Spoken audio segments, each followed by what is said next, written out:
Hello students, in this lecture we'll be solving CSAT 2019 questions. So let us start. So about myself, मेरा नाम है शाश्वत Chopra and I was able to secure 150 marks in CSAT 2020 और हमने CSAT का एक full fledge course भी launch किया है. आप इसे हमारी वेबसाइट thelearningkey.co.in पे विजिट करके फाइंड आउट कर सकते हो. लिंक आपको नीचे डिस्क्रिप्शन में मिल जाएगा. So let us start with the question. If every alternate letter of English alphabet from B onwards including B is written in lowercase small letters and the remaining letters are capitalized, how is the first month of the second half of the year written? तो मैं यहाँ पे एक बार क्या है, मैं यहाँ पे लिख लेता हूँ. ए बी स्मॉल हो जाएगा, C capital, D E F G H small, I J A L small, M N O T small, Q R S T U V W X Y, Y capital होगा, Y and Z small होगा. Alright. So अब यहाँ पे पूछा है कि जुलाई जो है वो कैसे लिखा जाएगा. ऑलराइट. सो ये ऑप्शन थोड़ा सा यहाँ पे एक गलत है. लेट मी सी. पहले जो है जे स्मॉल आएगा, जे स्मॉल आएगा. ओके. तो उसके बाद में क्या है, जुलाई यू कैपिटल आएगा, यू कैपिटल आएगा. एल जो है स्मॉल आएगा और वाई जो है ये कैपिटल आएगा. ऑप्शन जो है वो सी हो जाएगा. यहाँ पे क्या है, इन्होंने ये वाई को कैपिटल नहीं लिखा है, तो लिखा ये ऐसा जाएगा. ओके. थोड़ा प्रिंटिंग एरर है but I hope you get the concept. यहाँ पे हमें ऐसा लिखना रहेगा जुलाई को. तब हम नेक्स्ट क्वेश्चन की तरफ आगे बढ़ते हैं. Sunita cuts a sheet of paper into 3 pieces. Length of first piece is equals to the average of the 3 single digit odd prime numbers. Okay. तो 3 single digit odd prime numbers कौन कौन से हैं, 3, 5 और 7. तो इनका एवरेज कितना हो जाएगा, 3 + 5 + 7/3. So this will B 5.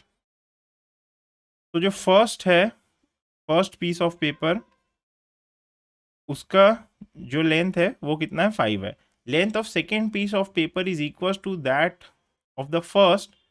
तो length of second piece, second is equal to first plus 1/3 of the third piece. Okay. So हम थर्ड पीस का 1/3 है. ओके. सो मैं यहाँ पे थोड़ा इजीनेस के लिए एक्स वाई जेड ले लेता हूँ, फर्स्ट पीस को, सेकेंड पीस को और थर्ड पीस को. तो हमारे पास x इक्वल्स टू 5 है, y इक्वल्स टू जो है x plus z/3. Second equation ये आ गई. ठीक है. The third piece is as long as the other two pieces together. Okay. Is as long as the other two pieces together. तो z is nothing but x plus y, ये मुझे दिया हुआ है. The third piece is as long the length of original sheet of paper, यानी हमें जो है x plus y plus z की वैल्यू निकालनी है. अब जो आप यहाँ पे देखोगे, हमारे पास एक इक्वेशन है, y is equal to x plus z/3. x की वैल्यू 5 है, so y is equal to 5 + z/3. ये आ गया. It implies 3y is equal to 15 + z. ठीक है. और मुझे क्या दिया हुआ है, z is equal to x plus y, x की वैल्यू क्या है, 5 है. तो आप इसे भी यहाँ पुट कर दोगे, तो z is equal to 5 + y, ये आ गया. तो आप इस इक्वेशन में ये पुट कर दीजिए यहाँ पे. So 3y would be equals to 15 plus 5 plus y. So 2y is 20. So y is equals to 10. y equals to 10 आ गया. तो z हमारे पास है x plus y. तो z हमारे पास आ जाता है 15. तो 5, 10, 15. सो हमें x plus y plus z निकालना है. So 5 plus 10 plus 15. So this will come out to be 30. So 30 units is the answer. Answer would be D. Alright. फिर हम आगे बढ़ते हैं, नेक्स्ट क्वेश्चन देखते हैं. In a sequence 1, 5, 7, 3, okay, how many such 5s are there which are not immediately preceded by 3 but are immediately followed by 7? So यानी कि 3 उनके पहले नहीं आ रहा है पर बाद में उनके 7 आ रहा है. तो ये पहला 5 है, यहाँ पे पहले जो है 1 आ रहा है, 3 नहीं आ रहा है और 7 आ रहा है. सो ये हो जाएगा. फिर ये 5 है, इसके पहले 3 आ रहा है और बाद में 7 आ रहा है. सो ये नहीं होगा. अगेन इस 5 के पहले 3 आ रहा है और बाद में 7 आ रहा है. सो ये भी नहीं होगा. So only 1. Okay. How many 5s are there which are not immediately preceded by 3, यानी जिनके पहले 3 नहीं आता है, but are immediately followed by 7, यानी जिनके बाद में 7 आता है. सो ये 1 ही हो जाएगा. एक ही ऐसा केस है.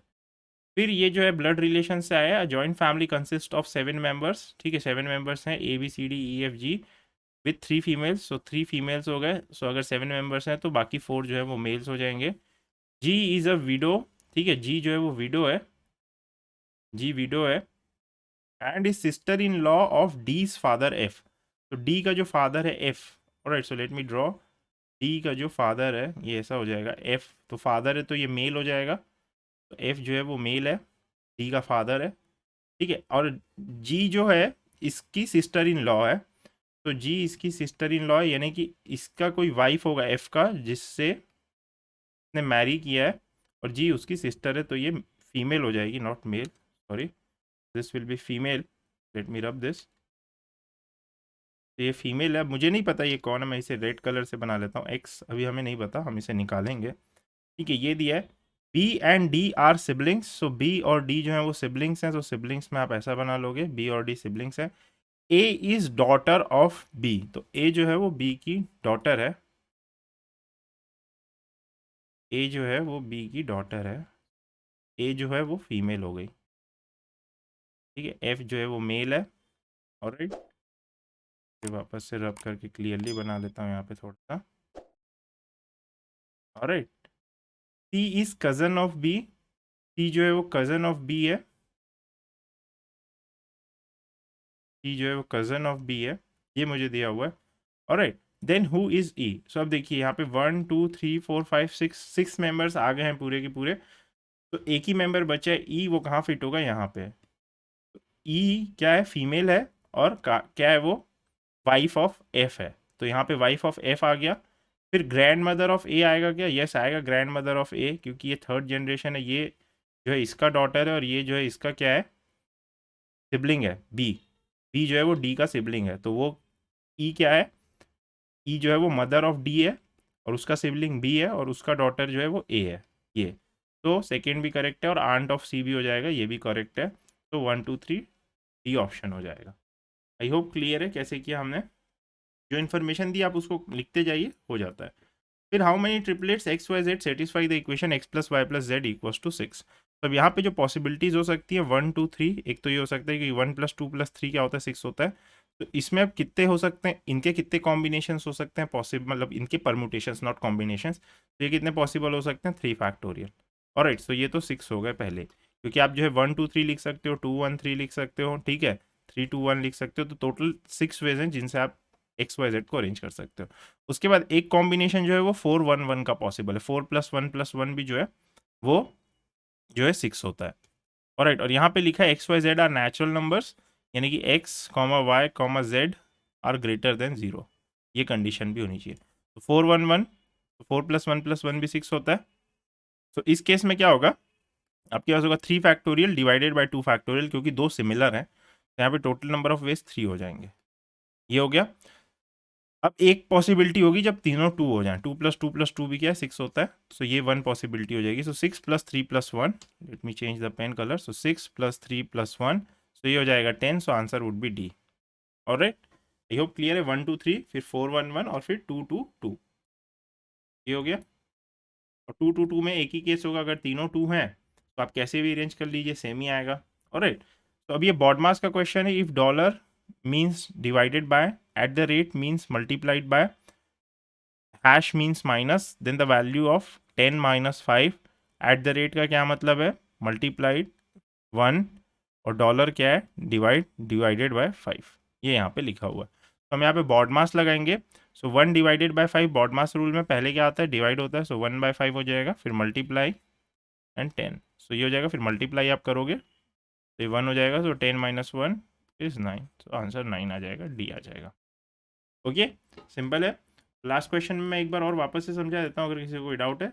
अगर मेरे पास 2 2 2 है, 2 2 2 है, तो 2 2 2 को मैं एक ही तरीके से अरेंज कर सकता हूँ, एक्स वाई जेड को अगर मैं 2 2 2 देता हूँ तो इसका एक ही तरीका हो सकता है अरेंज करने का, X2 Y2 और Z2 तीनों केसेस में, तो अरेंजमेंट कोई पॉसिबल है ही नहीं, सो एक ही केस होगा, ऑलराइट। तो इसका आंसर आ जाता है 9। फिर हम नेक्स्ट क्वेश्चन देखते हैं, an 8 digit number leaves remainder 0 when divided by 3, what is the value of B.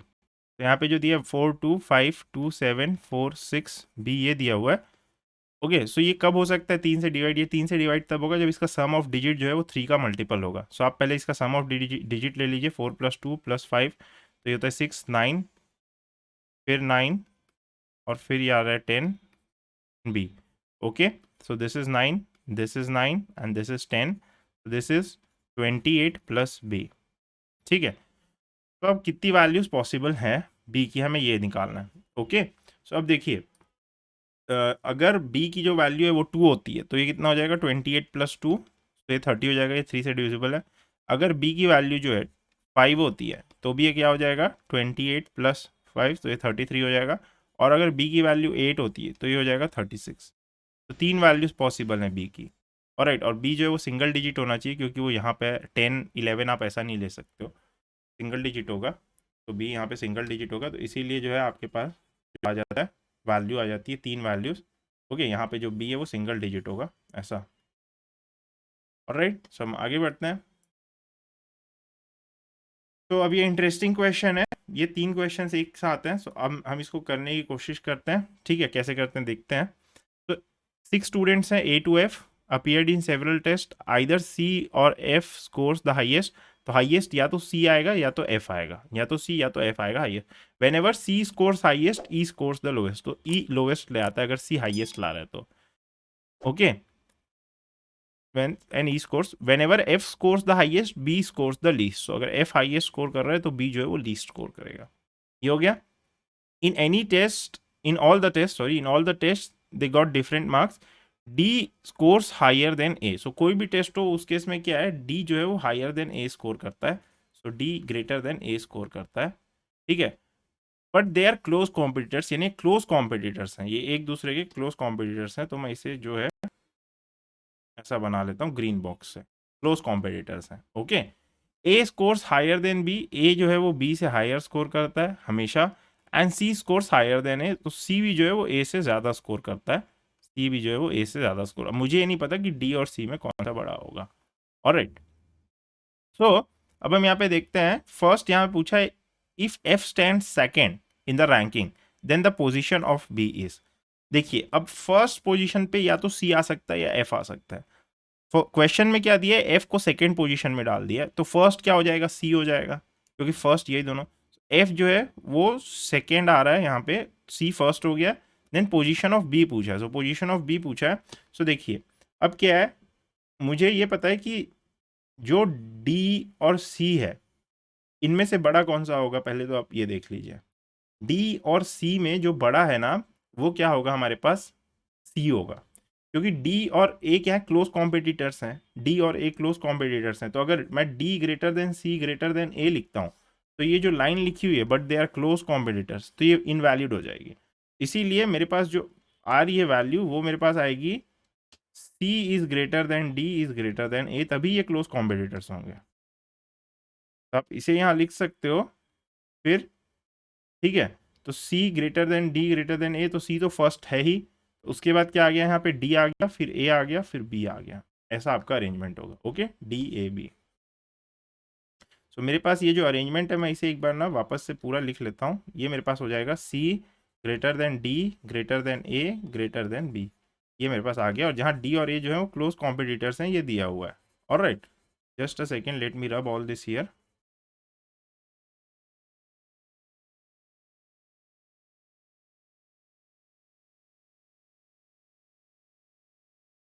ये आ गया मेरे पास, और ये जो है क्लोज कॉम्पिटिटर्स दिए हुआ है ऐसा कुछ।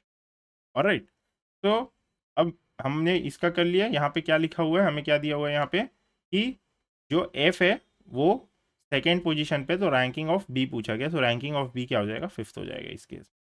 ऑलराइट, आई होप आपको क्लियर है हमने कैसे किया ये।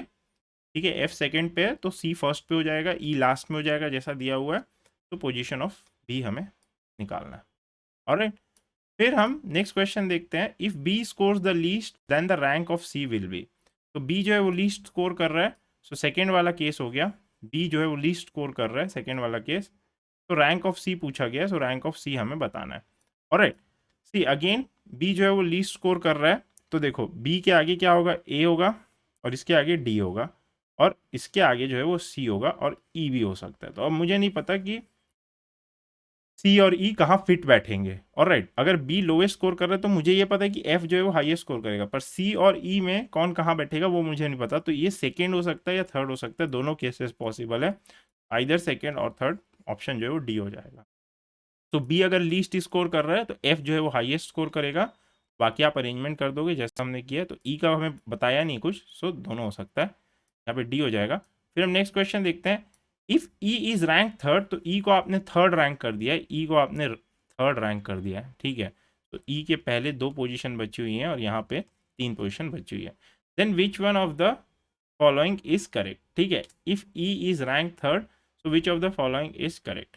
अगर ई रैंक थर्ड है तो इस केस में क्या होगा आपके पास में, या तो जो है सी फर्स्ट होगा, या तो जो है वो एफ फर्स्ट होगा, ये हमें पता है, ठीक है।